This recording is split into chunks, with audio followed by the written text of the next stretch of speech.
ما لكم لا ترجون لله وقارا۔ رات کی تاریکی میں اللہ کے رسول نکلتے ہیں، آواز سنتے ہیں اور کھڑے ہو جاتے ہیں، پوچھتے ہیں اصوت عباد، یہ خوبصورت آواز جو قرآن کی آ رہی ہے یہ عباد کی آواز ہے؟ صحابہ نے کہا جی ہاں۔ اللہ کے رسول فرماتے ہیں اللہ تیرا شکر ہے جس نے میری امت میں ایسے لوگ پیدا کیے جو قرآن پڑھتے ہیں انسان کا دل بھر آتا ہے۔ یہ صرف دنیا میں ہی کمال نہیں، جب اس انسان کو اللہ عز و جلال اپنے پاس بلائیں گے تو کس پروٹوکول کے ساتھ؟ حدیث لمبی ہے، رسول اللہ صلی اللہ علیہ وسلم نے فرمایا جب اس کی روح کو قبض کرنا ہوتا ہے تو فرشتے اللہ کی طرف سے نازل ہوتے ہیں، ملک الموت ابھی نہیں آتا۔ بعض روایات میں تذکرہ ہے کہ 18 فرشتے آتے ہیں، 9 روح کو جنت میں لے جانے کے لیے اور 9 جہنم کے اندر لے جانے کے لیے۔ یہ فرشتے جنتی رومال لے کے آتے ہیں، جنتی خوشبوئیں لگا کے آتے ہیں، مد بصری جہاں تک نظر جاتی ہے اتنی دور آرام سے بیٹھ جاتے ہیں۔ فیجیء ملک الموت، ملک الموت آتا ہے اور آ کے یجلس عند رأسہ، اس کے سر کے پاس بیٹھ جاتا ہے اور یہ نہیں کہتا نکلو، بلکہ اس مبارک روح کو یہ کہا جاتا ہے اخرجی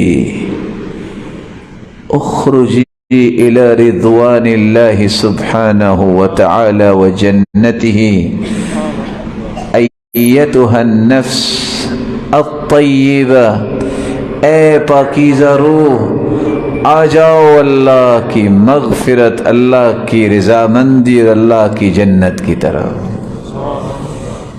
پھر اس کی روح نکلتی ہے کس طرح؟ جس طرح مشکیزے سے پانی کا ایک قطرہ ٹپک کے گرتا ہے،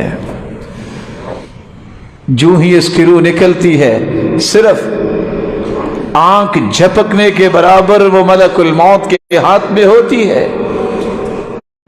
اتنے لمحات ہی ہوتے ہیں کہ وہ فرشتے آتے ہیں، اسے فوراً ان جنتی رومالوں میں لپیٹ لیتے ہیں، جنتی خوشبوؤں میں لپیٹ کے آسمان کی طرف اڑان بھرتے ہیں۔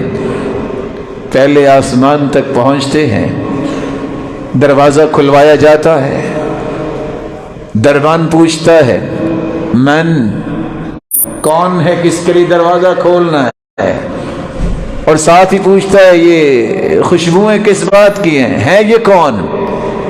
جواب ملتا ہے فلان ابن فلان، یہ فلان کا بیٹا فلان ہے۔ فیفتح لہ، پہلے آسمان کا دروازہ کھولا جاتا ہے، فیشیعہ ملائکۃ، پہلے آسمان میں جتنے فرشتے ہوتے ہیں اس روح کے ساتھ ساتھ پروٹوکول لیتے ہوئے دوسرے آسمان تک جاتے ہیں، دوسرے آسمان کو اسی طرح کھلوایا جاتا ہے۔ فیشیعہ ملائکۃ، اور ملائکہ وہاں سے بھی ساتھ ملتے ہیں، تیسرے چوتھے پانچویں چھٹے ساتویں آسمان تک فرشتے ساتھ ساتھ ہر آسمان سے جاتے ہیں۔ جب ساتویں آسمان تک پہنچتا ہے اس کو جنت کا نظارہ کروایا جاتا ہے، اللہ کا حکم ہوتا ہے اس کو ایک مرتبہ دنیا میں لے جاؤ، اس کو ایک مرتبہ دنیا میں لے جاؤ۔ فوراً اس کے جسم میں اس کو لوٹا دیا جاتا ہے، ادھر اس کی تیاری ہو رہی ہے، قبر میں اسے لٹایا جاتا ہے۔ جو ہی قبر بند کر دی جاتی ہے اللہ ذوالجلال کے نورانی فرشتے آتے ہیں، سر کی طرف سے آتے ہیں، قرآن کہتا ہے پیچھے رہنا، اس سے سوال نہ کرنا، اس کو آرام کرنے دو۔ دائیں طرف سے آتے ہیں، نماز کہتی ہے پیچھے رہنا، بلکہ وہ خود کہتا ہے رک جاؤ، میری عصر کی نماز ابھی رہتی ہے، کہیں سورج غروب نہ ہو جائے۔ بائیں طرف سے آتے ہیں، زکوٰۃ کہتی ہے رک جاؤ۔ پاؤں کی طرف سے آتے ہیں نیکیاں اور صلہ رحمی اور خیر خواہی، کہتی ہیں حساب کی ضرورت نہیں ہے، اس کو آرام کرنے دو۔ حکم تو پھر اللہ ذوالجلال کا ہے، سوال تو کرنے ہی کرنے ہیں۔ حکم ربانی سے سوال کرتے ہیں، من ربک، ما دینک، من نبیک، کون ہے تمہارا رب، تمہارا دین کیا ہے، تم پیغمبر کے بارے میں کیا جانتے ہو؟ فر جواب دیتا ہے، ربی اللہ، دینی الاسلام، نبی محمد۔ فرشتے جواب سن کے ایک سوال کرتے ہیں، تمہیں کیسے پتا چلا کہ تمہارا رب کون ہے؟ جواب دیتا ہے، قرأت القرآن وعملت بما فيه وصدقت، میں نے قرآن پڑھا تھا نا، میں نے اس کے مطابق عمل کیا تھا، اور میں نے تصدیق کی مہر ثبت کی کہ اللہ جو تو نے کہا سچ کہا۔ ابھی فرشتے تو جواب سنتے ہی سنتے ہیں، لیکن فرشتوں کو بھیجنے والا آواز سن کے فیصلہ بھی سنا دیتا ہے، ان صدق عبدی، وہ میرے فرشتوں سن رہے ہو نا، اس میرے بندے نے صحیح کہا ہے۔ اچھا کیا کرو؟ یہ 3 چادروں میں اسے قبر میں لٹا کے چلے گئے؟ نہیں، البسوہ لباس الجنہ، اسے جنتی لباس ابھی پہنا دو۔ اس کو زمین پہ لٹا کے چلے گئے؟ نہیں، افرشوا لہ فراش الجنہ، اس کے نیچے جنتی بچھونے بچھا دیے جائیں۔ یہ چھوٹے سے مٹی کے گراؤندے میں اسے بند کر کے گئے؟ نہیں، یفتح لہ فی قبری، یفسح لہ فی قبری، اس کی قبر کو کھول دیا جائے۔ اللہ کتنی کو کھول دی جائے؟ مد بصری، جہاں تک اس کی نظر جائے اس کی قبر کو کھول دیا جائے۔ صرف قبر کو کھولا جائے؟ نہیں، یفتح لہ باب الی الجنہ، جنت کا دروازہ بھی کھول دیا جائے قبر کی طرف۔ کیوں؟ فیأتیہ من ریحہا وطیبہا، یہ اتنی بڑی قبر جب ہو جائے گی، جنت کے دروازے سے جنت کی ہوائیں بھی آئیں اور جنت کی خوشبوئیں بھی آئیں۔ اس وقت یہ کہے گا ربی اقم الساعہ، ربی اقم الساعہ، اللہ قیامت جلدی قائم کر دے، حتی ارجع الی اہلی، میں اپنے گھر والوں کی طرف جاؤں اور انہیں بتاؤں کہ مجھے کیا انعام ملا ہے۔ کل کائنات سے اعلیٰ ہستی قرآن پڑھنے اور پڑھانے والی ہے، صرف دنیا میں نہیں، یہ زمین پہ ہوتا ہے۔ اس کے تذکرے، اس کی تعریفیں اللہ آسمانوں پہ کرتے ہیں۔ صرف تذکرے ہی نہیں، کس طرح پروٹوکول کے ساتھ اس کی روح کو قبض کیا جاتا ہے اور قبر کے عذاب سے اسے محفوظ کیا جاتا ہے۔ یہ خواہش تو کرتا ہے کہ میں دنیا میں جاؤں، لوگوں کو بتاؤں، دیکھیے یہ میرے عمل کا نتیجہ کیا نکلا۔ فرشتے کہتے ہیں نم کنومت العروس، سو جاؤ، اب قیامت تک تجھے نہیں اٹھنا۔ ادھر قیامت کی ہولناکیوں کا آغاز ہوگا۔ فَإِذَا نُفِخَ فِي الصُّورِ نَفْخَةٌ وَاحِدَةٌ، لوگ قبروں سے اٹھیں گے، حالت کیا ہوگی؟ ہر شخص گر رہا ہوگا، سمجھ نہیں آئے گی کہ آج کیا ہونے والا ہے۔ یجیء القرآن کالرجل الشاحب، انتہا درجے کا خوبصورت انسان، چہرہ بھی خوبرو، دنیا جہان کی ایسی خوشبو ہوگی نہیں جو اس سے آ رہی ہوگی۔ کیا انوکھا لباس اس نے پہنا ہوگا۔ یہ شخص کہے گا انت ومن انت، یجیء بالخیر، آپ کون ہیں؟ لگتا ہے کوئی خیر کی خبر لے کے آئے ہیں۔ قرآن کہے گا میں وہی قرآن ہوں، اضمی ہواجرک، سخت گرمی میں جس کی وجہ سے تم روزہ رکھتے تھے اور رات کی تاریکیوں میں پڑھا کرتے تھے۔ آ جاؤ، انا عملک الصالح، میں تیرا عمل صالح ہوں۔ اور قرآن لے کے جائے گا تو کہاں؟ اللہ کے عرش کے نیچے۔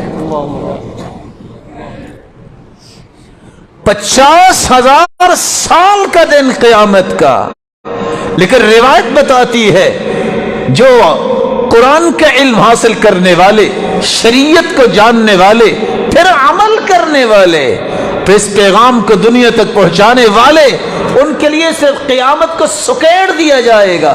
وقت صرف اتنا ہوگا جتنا ظہر سے عصر کی نماز کا وقت ہوتا ہے۔ حساب و کتاب شروع ہوگا۔ حدیث لمبی ہے، اللہ کے رسول کی سفارش سے حساب و کتاب کا آغاز ہوگا، لیکن حکم ہوگا وَعُرِضُوا عَلَىٰ رَبِّكَ صَفًّا، صفیں بنائی جائیں، انبیاء کی صفیں، فرشتوں کی صفیں، اولیاء اور اصفیاء کی صفیں، صالحین، متقین، صدیقین، شہداء کی صفیں، اور دوسری طرف کافر، وَامْتَازُوا الْيَوْمَ أَيُّهَا الْمُجْرِمُونَ، مجرموں کی صفیں۔ یہاں چھٹے انعام کا اعلان ہونے لگا ہے، لیکن یہ اعلان چند لوگ نہیں سنیں گے۔ لا ترى فيها عوجا ولا امتا، چٹریل میدان میں پوری کائنات، پوری آدمیت جمع ہے، آدم سے لے کے قیامت تک آنے والی انسانیت اور آدمیت جمع ہے، کوئی اوٹ نہیں، کوئی درخت نہیں، کل کائنات کی نظریں ہیں۔ اعلان ہوگا، پہلے تو صفوں کا تبادلہ کرو نا۔ تبادلہ کیسے ہو؟ الماہر بالقرآن مع السفرة الکرام البررہ، اے قاری قرآن، اے ماہر قرآن، اے حافظ قرآن، اے قرآن کے پڑھنے، سمجھنے، عمل کرنے، اس کو آگے پہنچانے میں مہارت حاصل کرنے والے، اپنے چھٹے انعام کو وصول کرنے کے لیے ذرا اپنی صفوں سے نکلو نا، یہ خاکی صفوں سے نکلو، آ جاؤ پہلے ان صفوں میں جہاں جبریل اور میکائیل اور اسرافیل کھڑے ہیں۔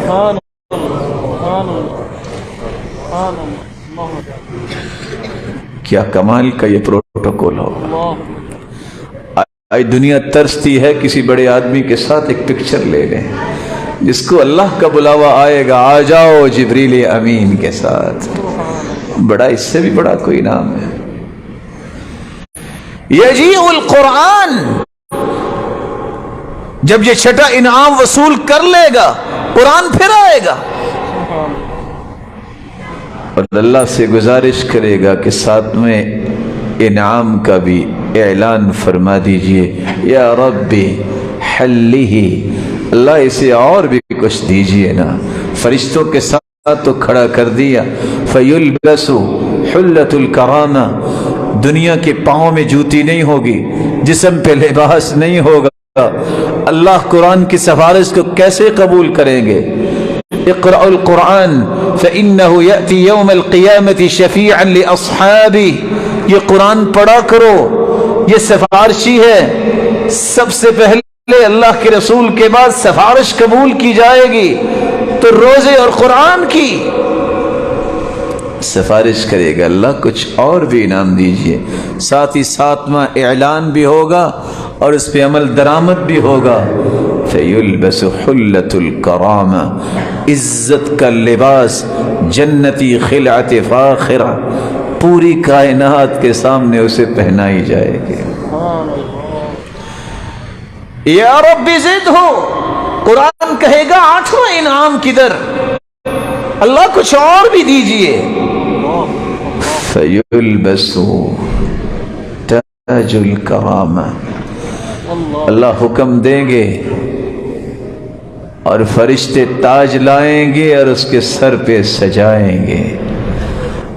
ابھی یہ آٹھواں اعلان جو ہے وہ نہیں ہوگا، اللہ ذوالجلال کے فرشتے جو ہی تاج پہنائیں گے حکم ہوگا، والدین کدھر ہیں؟ والدین کدھر ہیں؟ والدین کو لایا جائے گا، البس والداہ تاجا یوم القیامہ ضوءه احسن من ضوء الشمس وفی روایہ لا تقوم لهم الدنیا۔ اللہ اسے اور بھی کچھ دیجئے۔ یہ آٹھویں انعام کا اعلان ہونے لگا ہے، جہاں اس حافظ قرآن کے سر پہ تاج سجایا جائے گا، پوری کائنات دیکھ رہی ہوگی یہ کیا ہو رہا ہے۔ اس کے والد، اس کی والدہ کو لایا جائے گا اور ان دونوں کے سر پہ بھی تاج کو سجایا جائے گا، جس کی روشنی کیا ہوگی؟ سورج سے بھی زیادہ۔ امام ابن القیم فرماتے ہیں اور علماء لکھتے ہیں، یہاں اشارہ کس بات کی طرف ہے؟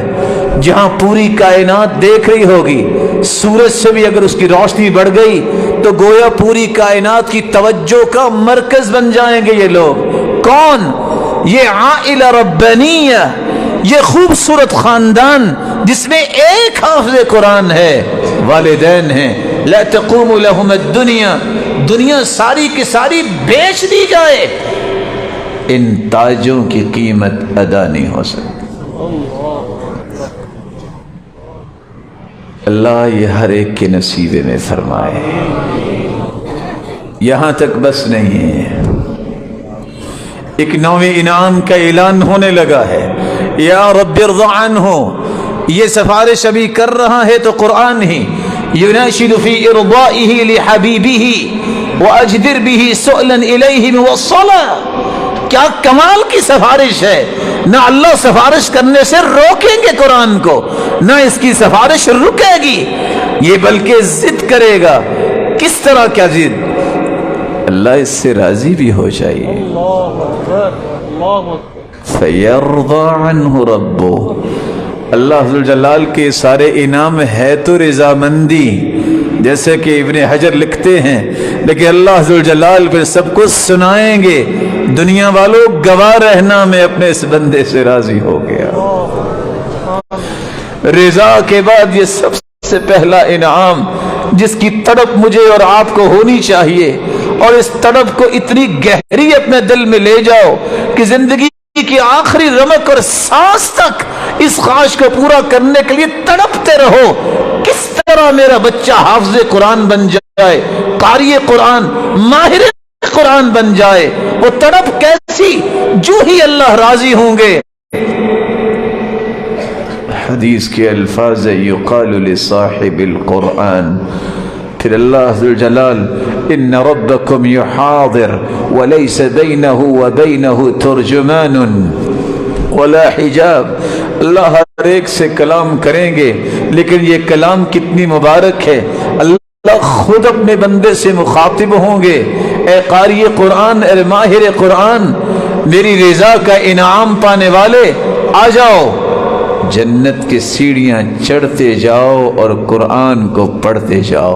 اقرا وارتقی ورتل كما كنت ترتل في الدنيا فإن منزلتك عند آخر آية تقرأها۔